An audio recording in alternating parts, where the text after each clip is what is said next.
చూడండి, అరకు ప్రక్కన ఉన్నటువంటి పల్లెటూరు ఇది.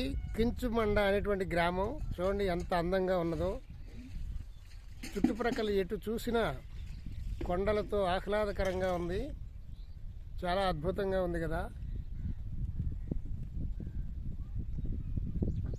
అరకు చాలామంది వీడియోలు చేశారు, కానీ అందులో బొర్రా గుహలు, tribal museum, Padmavati garden, coffee day ఇంతవరకే చూపిస్తారు. కానీ ఇవన్నీ కూడా ఎవరు కూడా ఎక్స్ప్లోర్ చేయట్లేదు. ఎందుకంటే ఇవి చాలా కొద్దిగా ఖర్చుతో కూడుకున్న పని. అరకు అంటే ఏవో ఆ బుర్ర గుహలు అవే కాకుండా ఇక్కడ చాలా విశేషాలు ఉన్నాయి. చుట్టుపక్కల పల్లెటూళ్ళు వెళితే అక్కడ ఉన్నటువంటి వాతావరణం, అక్కడ ఉన్నటువంటి ట్రైబుల్స్ చాలా అద్భుతంగా బాగుంటుంది. ఈ వాతావరణాన్ని ఆస్వాదించడానికి ఒక 10 రోజులు ఉండాలి ఇక్కడ.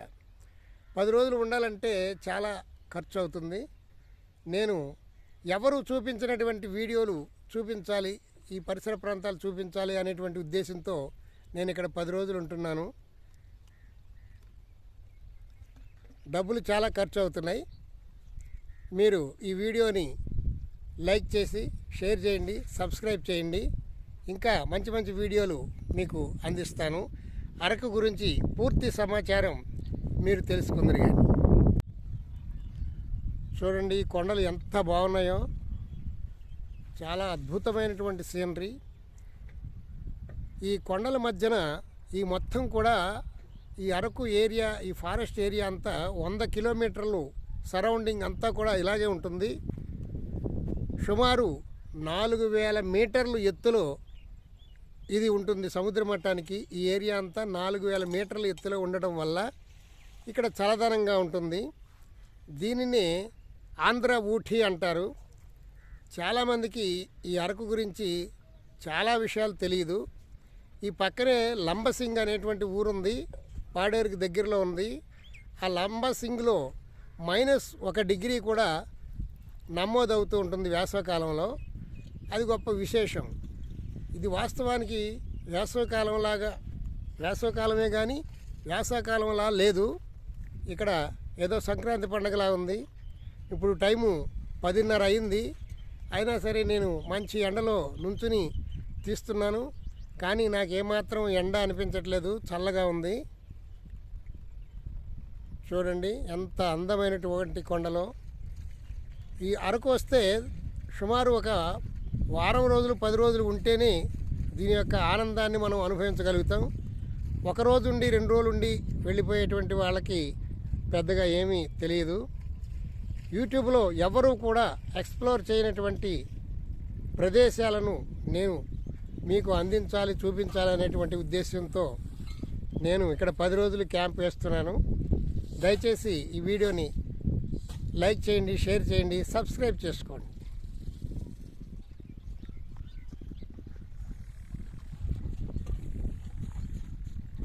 ఆ దూరాన్ని నుంచి ఎవరో మోటార్ సైకిల్ వేసుకుని వస్తున్నారు. ఈ లోపలికి వెళితే ఏదో పల్లెటూరు ఉంది. కొంతమంది చూడండి ఇక్కడి నుంచి నడిచి వస్తున్నారు. ఈ ట్రైబుల్స్ చాలామంది ఎన్ని కిలోమీటర్లైనా నడిచి వెళ్ళిపోతారు. అదే వాళ్ళకి ఆరోగ్యం బాగా. ప్రతిరోజు ఓ 10 కిలోమీటర్లన్నా నడుస్తారు వీళ్ళు. అందుచేత వీళ్ళు చాలా ఆరోగ్యంగా ఉంటారు. ఇక్కడ స్వచ్ఛమైనటువంటి గాలి, పొల్యూషన్ అనేటువంటిదే ఉండదు. ఇక్కడ ఏ ఫ్యాక్టరీలు లేవు. అందుచేత అందమైనటువంటి వాతావరణం ఇక్కడ మనకు కనిపిస్తుంది.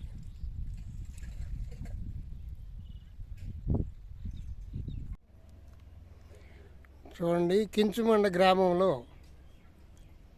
పాత ఇల్లు, పురాణ ఇల్లు. చూడండి, ఇదివరకు ఈ రకంగానే నిర్మించుకుని ఉండేవాళ్ళు. ఇప్పుడు కొంతమంది డెవలప్ అయ్యి మంచి మంచి ఇల్లు కట్టుకుంటున్నారు. ఇదిగో కొత్తగా నిర్మించినటువంటి ఇల్లు. ఆ బొడ్డోడు ఏదో నవ్వులేస్తున్నావు, నాకు పెడతావారా? ఇది కించుమండ గ్రామము. ఇప్పుడంతా పాతిళ్ళు తీసేశారు, కొత్తగా ఇల్లు కట్టుకున్నారు. సేమ్ మనం ఉన్నటువంటి గ్రామంలో ఇళ్ళు లానే ఉన్నాయి. అక్కడక్కడ కొంచెం పురాతనమైనటువంటి ఇళ్ళు ఉన్నాయి. ఇది చూడండి, ఈ పురాతనమైనటువంటి ఇల్లు.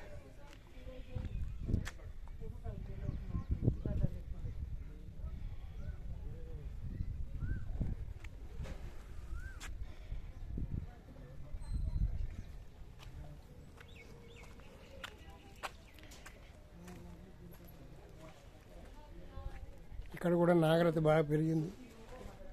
అందరూ కూడా బాగానే ఉన్నారు. ఇది ఒక పురాతనమైనటువంటి ఇల్లు.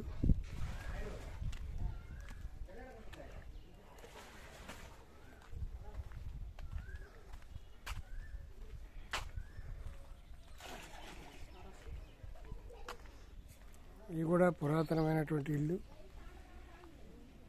పశువులు కూడా ఇందులో కట్టేస్తుంటారు.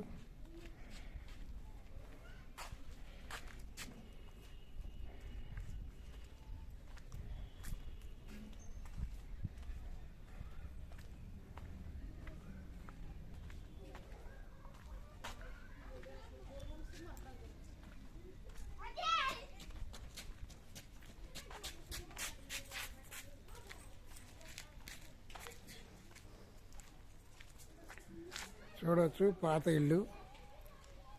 అందరూ కొత్తగా నిర్మించుకుంటున్నారు ఇప్పుడు ఇల్లు.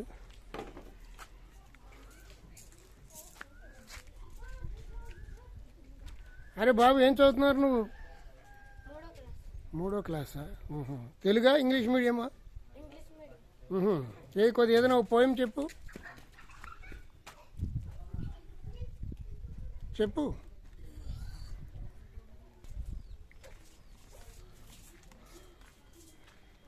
ఊరు మధ్యలోనే పెద్ద బండలు ఉన్నాయి. ఇక్కడ చూడండి, ఆ బండల్ని కదపడం వీల్లేక అలా ఉంచేశారు.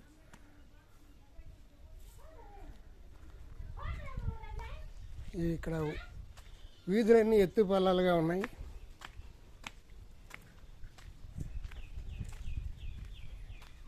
కొండ ఎక్కినట్టుగా ఉంది.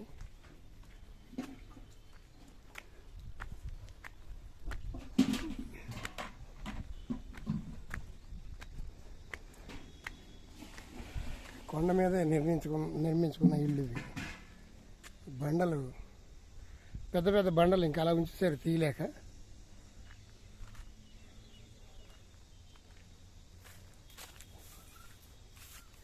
ఆ వెనకాల పెద్ద కొండ ఉంది.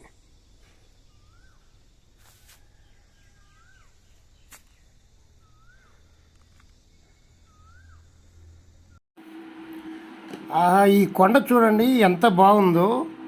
ఒకే రాయితో నిర్మించినట్టు ఉంది కదా కొండ. ఆ కొండ మీద పైనుండి కురిసేటువంటి మంచు అది చల్లగా జారి కిందకి జాలువారుతూ ఉంది. వర్షాకాలం అయితే అలా జలపాతంలాగా వస్తుంటుంది. చూడడానికి చాలా అందంగా ఉంటుందన్నమాట. ఈ చెట్లు చూడండి ఎంత అందంగా ఉన్నాయో. ఈ ప్రకృతి అంతా కూడా చాలా ముచ్చటగా ఉంది. ఇంత వేసవకాలంలో కూడా ఇలా పచ్చగా ఉండడం వల్ల మనకి మనసుకి ఎంతో ఆనందంగా ఉంటుంది. తివాచి పరిచినట్లే ఉందన్నమాట. ఆ చెట్లు చూడండి ఎంత అందంగా ఉన్నాయో, ఎంత బాగున్నాయో. చాలా చక్కగా ఉన్నాయి కదా. ఇలాంటి ప్రదేశాలకి వచ్చినప్పుడు మనసు ఎంతో ఆనందంగా, ఉత్సాహంగా ఉంటుందన్నమాట. చెట్లు ఎక్కువ ఉండడం వల్ల చెట్లు మనకి ఆక్సిజన్ ఇస్తాయి కాబట్టి ఆక్సిజన్ కొరత లేకుండా చల్లగా ఉండి మనకు ప్రాణవాయువు బాగుంటుంది. ఇది కొండ ప్రాంతం అవటం వల్ల ఊరు మధ్యలో పెద్ద పెద్ద రాళ్ళు అలా ఉండిపోయినాయి అన్నమాట. ఆ రాళ్ళ మధ్యలోనే పూర్వీకులు వాళ్ళు ఇల్లు కట్టేసుకుని ఒక గ్రామంలాగా ఏర్పాటు చేసుకున్నారు. అందుకని ఆ రాళ్ళు చాలా పెద్దగా ఉండడం వల్ల వాటిని తొలగించడం వీళ్ళ వల్ల కావట్లేదు అనమాట. చాలా పెద్ద పెద్ద రాళ్ళు అలా ఉండిపోయినాయి అనమాట. ఆ రాళ్ళ మీద గడ్డి వాములు అలాగే పెట్టుకుని వాటిని కూడా ఏదో ఉపయోగించుకుంటున్నారు. ఓయ్ కుక్క, ఏంటంటే నన్ను చూసి మరుగుతున్నావు? నేనేం దొంగోడిని కాదు, చాలా మంచివాడిని, తెలుసా నీకు? చెప్పగానే ఆ కుక్క వెళ్ళిపోతుందండి. నేను మంచివాడని చెప్పగానే దానికి తెలిసిపోయింది, వెళ్ళిపోతుందిగా. అది మనల్ని ఏం చేయదులేండి. ఊళ్ళో పల్లెటూళ్ళలో కుక్కలు ఉంటాయి, జాగ్రత్తగా ఉండాలండి. చూసారండి, ఈ ఊళ్ళోనే ఇంకొక పెద్ద బండ ఉంది ఇక్కడ. అక్కడ ఆ ప్లేస్లో ఒక ఇల్లు కట్టుకోవచ్చు అన్నట్టు ఉంది కదా. ఇదిగోండి ఇలాగ వెళ్ళిపోతే మళ్ళీ మెయిన్ రోడ్డుకి వెళ్ళిపోతాం అన్నమాట. ఇక్కడ కూడా ఆటోలు అవి ఉన్నాయండి. ఆటోలు అవి నడుపుకుంటూ ఈ మధ్యన కొంచెం డెవలప్ అవుతున్నారులేండి. చూడండి ఇక్కడ బ్రహ్మాండమైనటువంటి ఇల్లు కడుతున్నారన్నమాట. అచ్చు మన టౌన్లో వేసినట్టే పిల్లర్స్ అవి వేసి చక్కగా పెద్ద బిల్డింగ్ కట్టేస్తున్నారు. పోన్లేండి బాగానే ఉంది. అలా అందరూ కట్టుకుంటే మనం ఎంతో బాగుంటుందండి. చూడండి ఇక్కడ పచ్చని పొలాలు, ఆ దూరం నుంచి చూస్తుంటే కొండలు, కొండ వెనకాల కొండ, కొండ వెనకాల కొండ, ఎన్ని కొండలు ఉన్నాయో చూసారా? చాలా కొండలు ఉన్నాయండి. మనం తిరుపతి వెళ్తే 7 కొండలు అంటాం కదా, ఇక్కడ 7 కాదు 7 × 140 ఉన్నట్టు ఉన్నాయండి. చాలా పెద్ద కొండలు, ఎక్కువ విస్తీర్ణంలో కొండలు ఉండడం వల్ల బాగుంది ఈ ప్రదేశం అంతా చూడడానికి. ఇక్కడ చూడండి ఎంత దూరం చూసినా పచ్చని తివాచీలు, కార్పెట్ వేసినట్టు ఉంది. చూడండి ఎంత బాగుందో. ఏదైనా ఈ ఏరియా అంతా చాలా అద్భుతంగా బాగుందండి. ఇవన్నీ చూడాలంటే మరి ఇక్కడ మీరు 4 రోజులు ఉంటేనే కానీ ఈ వాతావరణాన్ని అంతా ఆస్వాదించలేము. చూడండి ఎంత బాగుందో.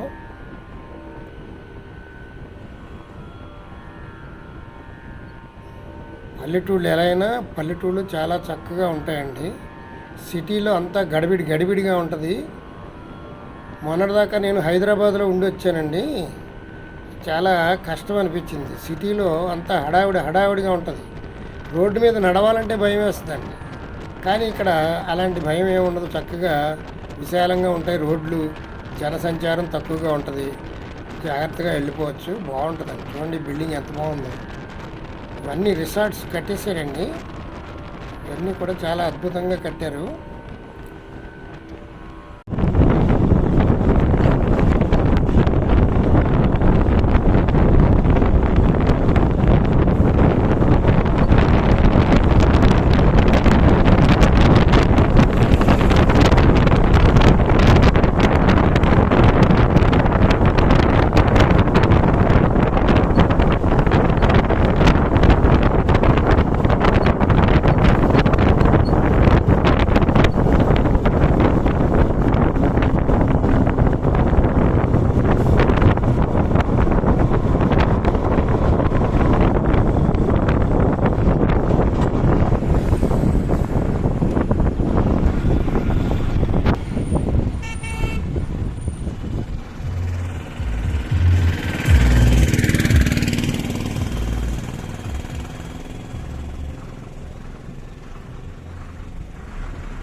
ఇక్కడ చూడండి హైవే రోడ్డుకి వంతెన నిర్మాణం చేస్తున్నారు. ఈ హైవే రోడ్లు మటుకు చాలా గట్టిగానే చేస్తున్నారండి. ఎక్కడ కూడా తక్కువ రకం పని చేయట్లేదు. మంచి రాడ్లు, బలమైనటువంటి రాడ్లు వేసి బాగా చేస్తారు. ఈ హైవే రోడ్లు వేసేటప్పుడు కాంట్రాక్టర్ని వాళ్ళని సక్రమంగా చెకింగ్ చేసే ఆఫీసర్లు ఉంటారండి. ఆ ఆఫీసర్లు కొంచెం స్ట్రిక్ట్గా ఉండి ఈ రోడ్లు చక్కగా వేయిస్తే మటుకు ఈ రోడ్లు చానాళ్ళు మన్నుతాయండి మనకి. ఆ ఆఫీసరు నిర్లక్ష్యంగా ఉండి సరిగా చూడపోతే, మరి పనోళ్ళు సరిగా చేయకపోతే రోడ్లు పాడైపోతే, తొందరగా పోతే మన గవర్నమెంట్ డబ్బు కూడా వేస్ట్ అయిపోద్ది అనమాట. అంచేత ఆఫీసర్స్ గట్టిగా ఉండి దగ్గరుండి, వాళ్ళు మరి ఎక్కువ జీతాలు ఉంటాయి కాబట్టి వాళ్ళు బాధ్యతగా దగ్గర ఉండి వర్క్ చేయించుకొని చేయిస్తే బాగుంటుందండి. వర్కర్స్ ఏముందండి, ఏదోటి చేసి వాళ్ళు డబ్బులు తీసుకుని వాళ్ళు వెళ్ళిపోతారు. కానీ ఇది స్టాండర్డ్గా ఉండాలి అనేటువంటి ఇదితో కాంట్రాక్టర్ గారు కూడా మంచి పేరు రావాలని, స్టాండర్డ్గా ఉండాలని ఆయన అనుకున్నప్పటికీ కొంతమంది వర్కర్స్ నిర్లక్ష్యంగా చేస్తున్నారండి ఈ మధ్యన. అలా నిర్లక్ష్యంగా చేస్తే రోడ్లు తొందరగా పాడైపోతే మన ప్రజాధనం దుర్వినియోగం అయిపోద్ది. చాలా జాగ్రత్తగా ఉండాలండి. మరి కాంట్రాక్టర్ గారు బాగా చేయాలనుకుంటారండి, కానీ 24 గంటలు అక్కడ పని వాళ్ళని కనిపెట్టుకుని ఉండలేరు కదండి. కొంతమంది వాళ్ళ పనులు వాళ్ళకు ఉంటాయి. అందుచేత అక్కడ ఉండేటువంటి సూపర్వైజర్లు ఉంటారండి కొంతమంది, వాళ్ళు కూడా నిక్కచ్చిగా ఉండి చక్కగా పని చేపిస్తే మనకి రోడ్లు అద్భుతంగా తయారయ్యి చైనా రోడ్లులా ఉంటాయండి. చైనాలోనండి అసలు ₹1 లంచం తీసుకోరంటండి. అసలు ఒక ఆయన చైనా వెళ్ళాట. చైనా వెళ్ళి హోటల్కి వెళ్తే అన్నీ సర్వ్ చేసిన తర్వాత బాగుండదని ₹100 టిప్ ఇస్తుంటే అసలు ఎట్టి పరిస్థితుల్లో ఆయన తీసుకోలేదంటండి. టిప్ ఇస్తే మమ్మల్ని ఊరుకోరు, టిప్ మేము తీసుకోమని చెప్పేసి గట్టిగా చెప్పి తీసుకోలేదటండి.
ఈ పల్లెటూరులో చూడండి ఇల్లు ఎంత అందంగా కట్టుకున్నారో.